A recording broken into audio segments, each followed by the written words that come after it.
अस्सलाम वालेकुम, मैं हूं फैसल तारिड़। आज 23 जून है और आज दिन है जुमेरात का। इस वीडियो के अंदर हमने बात करनी है कि किस तरह अब पाकिस्तान तहरीके इंसाफ की जानिब से रेड लाइन क्रॉस की जा रही है। पाकिस्तानी एस्टैब्लिशमेंट के खिलाफ ज़बान कितनी सख्त इस्तेमाल की जा रही है और किस तरह के इल्ज़ामात लगाए जा रहे हैं। पाकिस्तान में पिछले 5-6 सालों से हमने देखा है कि पाकिस्तानी सियासत के डायनामिक्स मुकम्मल तौर पे तब्दील हुए हैं। अब यहाँ पर आप जितना एस्टैब्लिशमेंट को दबाएंगे, आप एस्टैब्लिशमेंट के ख़िलाफ़ कैंपेन चलाएंगे, आप मुल्क के मुक़्तदर हलकों के ख़िलाफ़ बेहुदा ज़बान इस्तेमाल करेंगे, मुल्क के मुक़्तदर हलके आपको उतनी जल्दी ही एक्सेप्ट कर लेंगे। मुस्लिम लीग नवाज की जानब से मुनज़्ज़म कैंपेन चलाई गई और कहा गया कि ये जो दहशतगर्दी है इसके पीछे वर्दी है, डरते हैं बंदूकों वाले एक निहत्ती लड़की से। और फिर नवाज शरीफ साहब ने तो सारी हदें ही पार कर दी। उन्होंने कहा कि जनरल बाजवा साहब आप हैं तबाही के ज़िम्मेदार। जनरल बाजवा साहब आपने हमारी हुकूमत गिराई। जनरल बाजवा साहब आपने हंसते बसते मुल्क को उजाड़ा। और आपने देखा कि इन बयानात पर तो आर्टिकल 6 लगना चाहिए था कि मुल्क के वो अदारे जो मुल्क के दफा के ज़ामिन हैं उनके खिलाफ इतनी बेहुदा ज़बान इस्तेमाल की गई, लेकिन उनको इक़्तिदार सौंप दिया गया। अब अली वज़ीर और मोहसिन दावड़ ये वो लोग हैं जो जिनकी सियासत ही एंटी एस्टैब्लिशमेंट है। यानी ये फ़ौज को गालियां देंगे, ये फ़ौज पर इल्ज़ामात लगाएंगे तो लोग खुश होंगे, इनके जो बैरूनी आका हैं वो खुश होंगे और इनको फंडिंग मिलेगी और उसके ज़रिए ये इक़्तिदार में आएंगे, ये वोट लेंगे। ये भी इक़्तिदार में भी आ गए, ये इलेक्शन भी जीत गए और अब वो एस्टैब्लिशमेंट के साथ मिलकर उन्होंने शहबाज शरीफ को वोट भी दे दिया। लिहाजा पाकिस्तान तहरीके इंसाफ ये समझ चुकी है कि अब हमें भी यही कुछ करना होगा। अगर हम खामोश रहेंगे, अगर हम आवाज़ नहीं उठाएंगे तो हमारी आवाज़ दबा दी जाएगी, क्योंकि पाकिस्तान के अंदर अब असूल मुकम्मल तब्दील हो चुकी है। हबीब जालिब और अहमद फराज, फैज़ अहमद फैज़ और जितने लोग भी अयूब खान के ख़िलाफ़, ज़िया के ख़िलाफ़ बोलते थे उन्हें जेलों के अंदर डाला जाता था।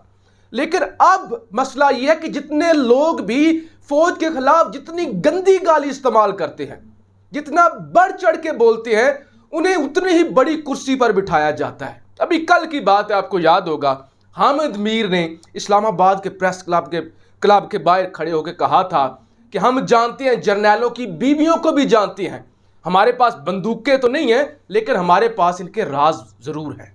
आपने देखा उनको भी कुर्सी मिल गई, वो भी वापस आ गए और इस वक्त पाकिस्तानी एस्टैब्लिशमेंट के सबसे बड़े तर्जमान हामिद मीर और सलीम साफ़ी हैं। तो यही वजह है कि अब पाकिस्तान तहरीके इंसाफ ने कल से अपना गियर चेंज किया है और खान साहब समेत अब ज़रा ज़बान के अंदर सख्ती आती जा रही है और उम्मीद है कि इसका फ़ायदा भी होगा। क्योंकि अगर प्रीवियस रिकॉर्ड देखा जाए तो मरियम नवाज़ को जितना फ़ायदा हुआ है, नवाज शरीफ को जितना फ़ायदा हुआ है, शहबाज शरीफ को जितना फ़ायदा हुआ है, बिलावल भुट्टो को जितना फ़ायदा हुआ है, तो उम्मीद है इनको भी फ़ायदा होगा। फवाद चौधरी साहब गुज़श्ता रात 8 बजे ARY न्यूज़ के of the record Kashif Abbasi का शो है, उसके अंदर बैठते हैं, उनसे न्यूट्रल्स के हवाले से सवाल किया जाता है तो वो कहते हैं कि एस्टैब्लिशमेंट न्यूट्रल तो बिल्कुल नहीं है। न्यूट्रल होने का तो सवाल ही पैदा नहीं होता, बल्कि ये तो एक सियासी जमात है। ये तो बाकायदा पाकिस्तानी एस्टैब्लिशमेंट और अदलिया एक सियासी जमात है। ये तो एक जमात का किरदार अदा करती है, ये तो बाकायदा इंटरफेयर करती है, बाकायदा हुकूमती मामलात चलाती है। पाकिस्तान की वो कहते हैं इन्होंने, पाकिस्तानी एस्टैब्लिशमेंट ने और पाकिस्तान की अदलिया ने जुल्फ़िकार अली भुट्टो को मार दिया।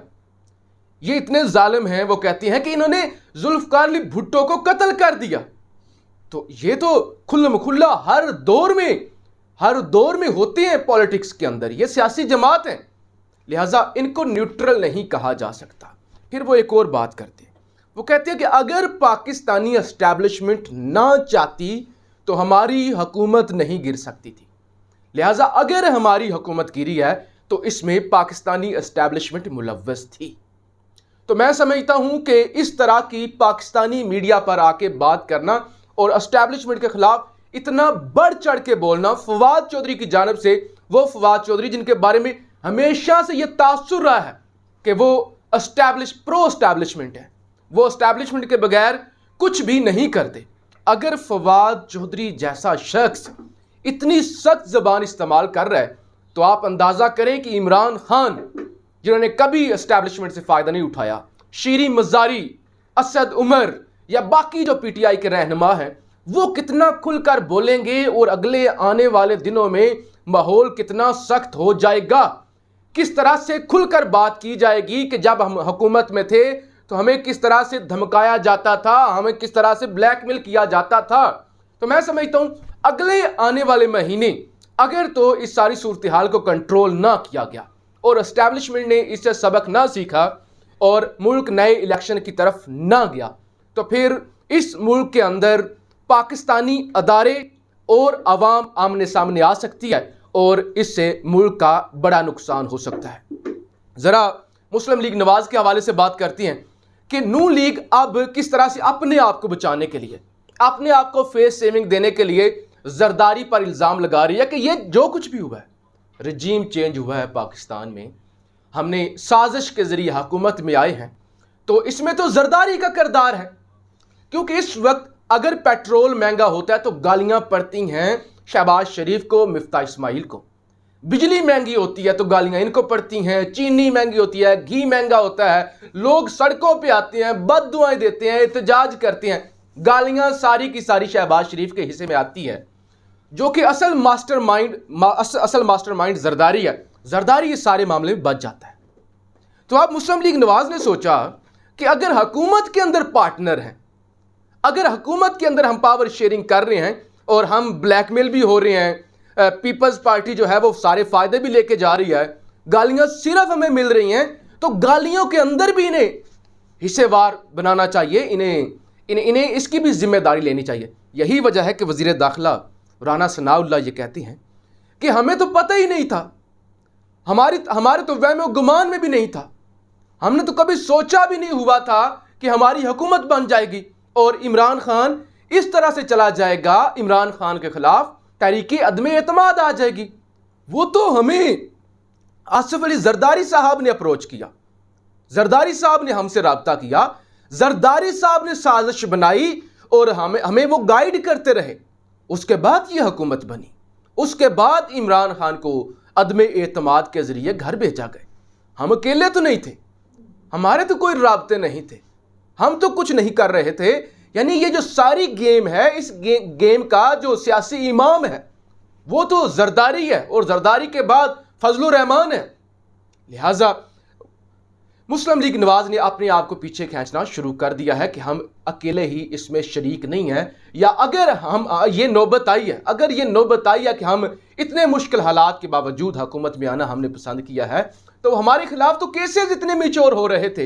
ये इमरान खान का तो प्लान था कि हमें जेलों में डाल दिया जाए और नई अदालतें बनाई जाएं, तो हमारी तो सियासत खत्म हो रही थी, हमारी तो बका का मसला बन गया था, हम तो बचने वाले ही नहीं थे, हमारी तो जिंदगी और मौत का मसला था, इसलिए हमने ये कड़वा घूंट भरा है। तो ये इस वक्त मौजूदा हालात हैं। मुझे उम्मीद है कि ज़ाहिर है पाकिस्तानी एस्टैब्लिशमेंट जो कुछ सोशल मीडिया पे हो रहा है, जो कुछ मीडिया पे हो रहा है और जो सियासतदान बयानात दे रहे हैं उसको देख रहे हैं और उसको देखते हुए वो सबक सीखेंगे, इससे पॉजिटिव इसको लेंगे और मुल्क को दुरुस्त सिमत में ले जाने के लिए कोशिश करेंगे, ना कि अना के अंदर आके वो भी डट जाए और यहाँ से भी सख्त ज़बान इस्तेमाल की जाए जिससे मामलात मज़ीद ख़राब हों।